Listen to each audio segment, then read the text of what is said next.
देखिए, बाज़ार में फिर से रौनक आ चुकी है और मैं आपको बताऊं कि अभी till the outcome of Indian parliamentary elections market बढ़ने वाली ही है।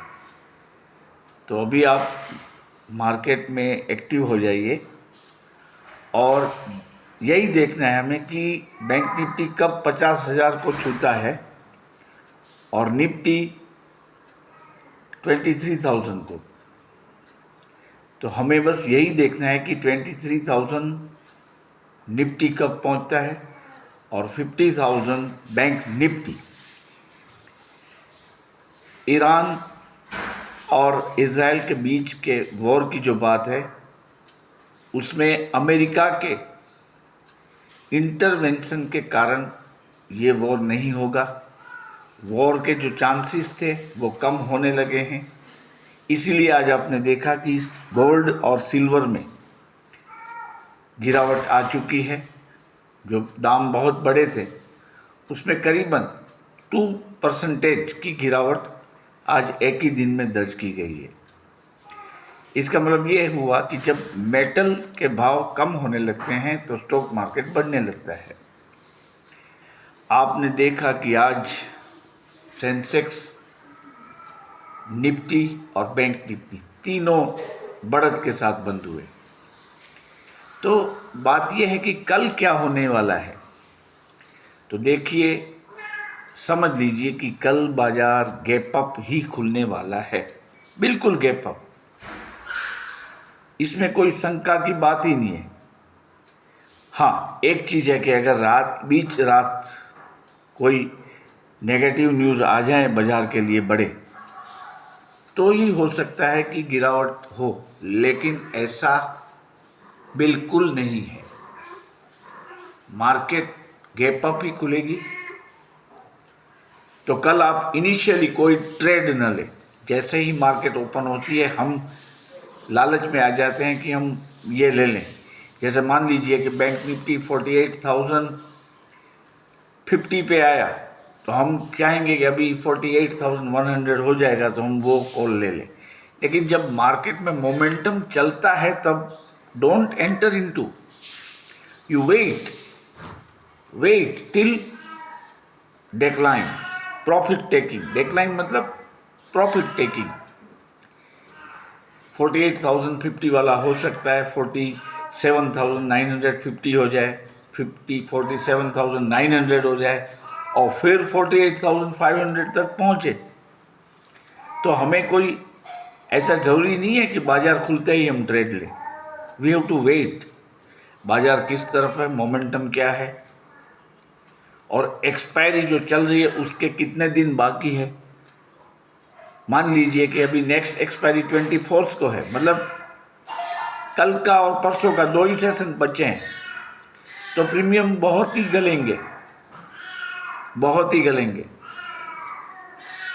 तो अच्छा है कि हम नेक्स्ट एक्सपायरी का ले लीजिए, नेक्स्ट एक्सपायरी का कॉल ऑप्शन लिए, यही that will be more better. और अच्छे शेयरों की जो बात है वो मैं फिर से दोहराता हूँ, आप एक्यूमुलेट करना शुरू कर दें। जून महीने के फर्स्ट वीक में मार्केट बहुत ही बढ़ने वाली है, जो कि हमारी इमेजिनेशन से बाहर है। बैंक निफ्टी 50,000 को टच करेगा और निफ्टी जो है 23,000 को टच करेगा। आपने देख लिया कि इलेक्शन शुरू हो चुके हैं, एक फेज ख़त्म हो चुका है और सूरत में भारतीय जनता पार्टी के उम्मीदवार जो है वो बिन हरीफ अनकॉन्टेस्टेड चुने गए हैं। मतलब कि भाजपा के हाथ में एक सीट आ चुकी है। ये प्री इंडिकेटिव है कि कैसे रिजल्ट आएंगे। अगर सूरत जैसे शहर में, ऐसे सूरत जैसी कॉन्स्टिट्यूंसी में अगर उम्मीदवार अनकॉन्टेस्टेड विजयी होता है तो आप देखिए कि मॉरल जो है ऑपोजिशन पार्टी का वो कितना डाउन हो चुका है। हम ये मान के चलेंगे उन्होंने मैदान छोड़ दिया है। तो जो मोदी साहब का जो दावा है 400 सीट का, बीजेपी और इसके साथी घटक दलों को 400 सीट का जो उनका दावा है वो सही होगा, तो मार्केट जंप करने वाली है। अब बात यह है कि कल हमें क्या करना है। कल आप एक काम कीजिए, बैंक निफ्टी का 48,100 का कॉल नेक्स्ट एक्सपायरी का, ये 24th वाली नहीं, इसके बाद की एक्सपायरी का आप ले लीजिए, उसमें आपको प्रॉफिट होगा। इसके अलावा निफ्टी में आप 22,350 का कॉल नेक्स्ट एक्सपायरी का ले लीजिए। ये दो चीज़ आप करेंगे, देखिए मुनाफा होगा, अच्छा मुनाफा होगा, इसमें कोई दिक्कत नहीं होगी आपको, और प्रीमियम भी जल्दी नहीं गलेंगे, नहीं गलेंगे प्रीमियम जल्दी। तो ये आप कर सकते हैं।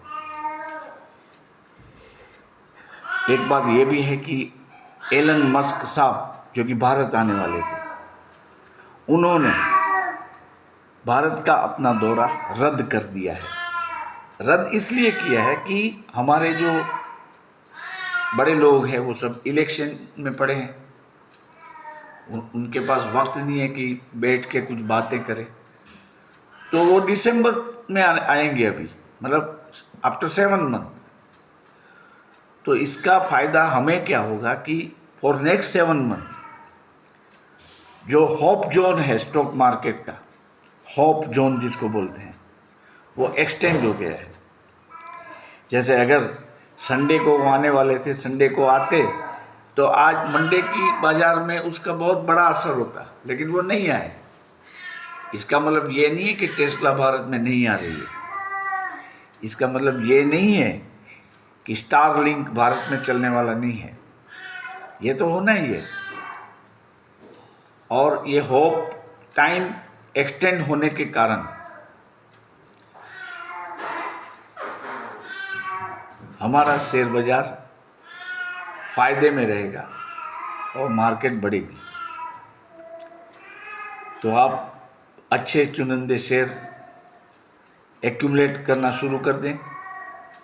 साउथ इंडियन बैंक पे मैं बहुत ही बुलिश हूँ, 35 तक चला जाएगा ये शेयर, आप ले लीजिए, कम दाम में मिल रहा है। सुज़लोन के लिए भी बार बार बोला है। टाटा मोटर अभी थोड़ी सी डेक्लाइन है, इसके बाद आप ले सकते हैं। स्टील अथॉरिटी ऑफ इंडिया ले सकते हैं, टिस्को ले सकते हैं, इन्फोसिस ले सकते हैं, टीसीएस ले सकते हैं, विप्रो ले सकते हैं, according to your wallet capacity. आप ये शेयर, अच्छे शेयर जो आपको लगे, क्योंकि लिटरेचर तो बहुत सारा मिल रहा है अभी, आप देख सकते हैं। स्क्रीनर करके एक सॉफ्टवेयर है, स्क्रीनर, इसको डाउनलोड करें, उसमें कोई भी शेयर का नाम डालेंगे तो आपको उसका पूरा एक्सरे मिल जाएगा। तो उस पर से आप you can take the decision कि ये शेयर लेना चाहिए नहीं लेना चाहिए। HDFC बैंक भी बहुत बढ़िया है, हालांकि रिजल्ट में प्रॉफिट बहुत बड़ा होने के बावजूद NPA के प्रोविजनिंग के कारण प्रॉफिट कम आया है। वो मर्जर की इफेक्ट 2-3 साल तक रहती है, लेकिन वो 1800 का टारगेट उसका है HDFC बैंक का। तो आप इसको एक एक करके कलेक्ट कर लीजिए, दिवाली तक देखिए कहाँ पहुँचता है। मार्केट में अभी बहुत से मौके मिलने वाले हैं, आप आराम से ट्रेड करिए और पैसे बनाइए। आपको ऐसा होगा कि इतने दिनों तक मैंने वीडियो क्यों नहीं डाले, क्योंकि मार्केट इतना वोलेटाइल था कि जो छोटे इन्वेस्टर्स है वो इसमें फंस जाते। हम तो बोलने के लिए बोल देते हैं, मान लीजिए कि इतना होगा, इंडेक्स इतना होगा, लेकिन अनएक्सपेक्टेड रीजंस जो आए, जैसे कि ईरान इजराइल के बीच का तनाव, पूरा मिडल ईस्ट में तनाव आ गया, दुबई में बारिश आ गई बहुत, तो ये सब ऐसे न्यूज़ के जो फ्लो थे, नेगेटिव न्यूज़ के फ्लो बहुत थे, वो सब नेगेटिव न्यूज़ के फ्लोज हमने मतलब हमारी बाज़ार ने अब पचा लिए हैं। तो टेंशन की कोई बात नहीं है, आप आराम से ट्रेड करिए, कमाएंगे, नफ़ा मिलेगा आपको। अगर नफ़ा मिले तो मेरी चैनल में आप थैंक्स करके भी कमेंट कर सकते हैं।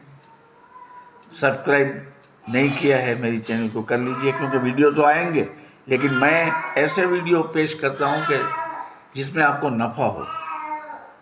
अगर वोलेटिलिटी के काम में मैं टाइम में कोई आपको वीडियो दे दूं बीच में और कुछ गलत हो जाए, आपको लॉस हो, वो मेरे लिए भी बर्दाश्त करना नामुमकिन है।